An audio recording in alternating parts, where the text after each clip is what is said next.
The hardest part of leaving a narcissistic relationship isn't losing them, it's realizing the person you miss may never have existed. I know that sounds harsh. Maybe even impossible, because right now you're thinking, but I remember the good moments.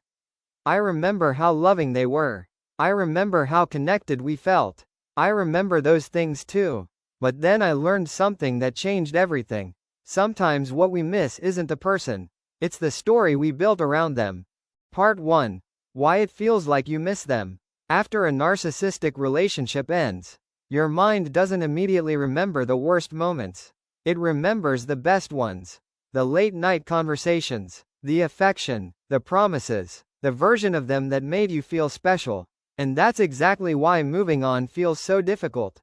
Because your brain keeps replaying the highlight reel, not the full movie. You remember who they were on their best days. But healing requires remembering who they were on the ordinary days too. The days when they ignored your feelings. The days when they manipulated you. The days when you felt completely alone while sitting right beside them. Part 2. The person you fell in love with. This realization hit me like a truck. I wasn't grieving the person who kept hurting me. I was grieving the person I believed they could become. Think about that for a second. How many times did you stay because of potential? Because you saw glimpses of kindness? Because you believed that if they could be loving once, they could become that person permanently.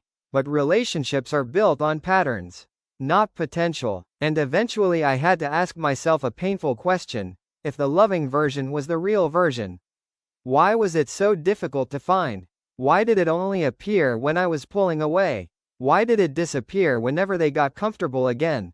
Though I stopped asking, how do I get them back? And started asking, who exactly am I trying to get back? Was I missing the person who ignored my boundaries? The person who made me question my reality?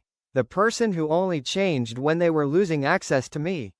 No, I was missing the fantasy, the possibility, the version of them I kept hoping would eventually stay. And once I saw that clearly, something inside me shifted, because you can't lose something that was never consistently there.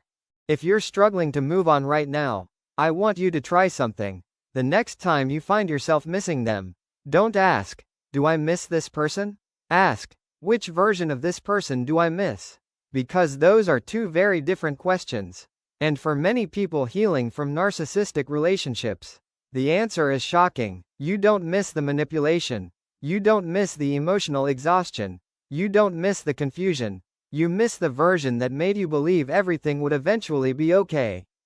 One of the most painful parts of healing is accepting that the person you loved and the person who hurt you may have been two completely different experiences. And once you understand that, you stop chasing the past. You stop waiting for them to become who they promised to be. And you finally start choosing yourself. If this message resonated with you, subscribe to Love Unfiltered. Because healing begins when we stop romanticizing what hurt us and start seeing it clearly.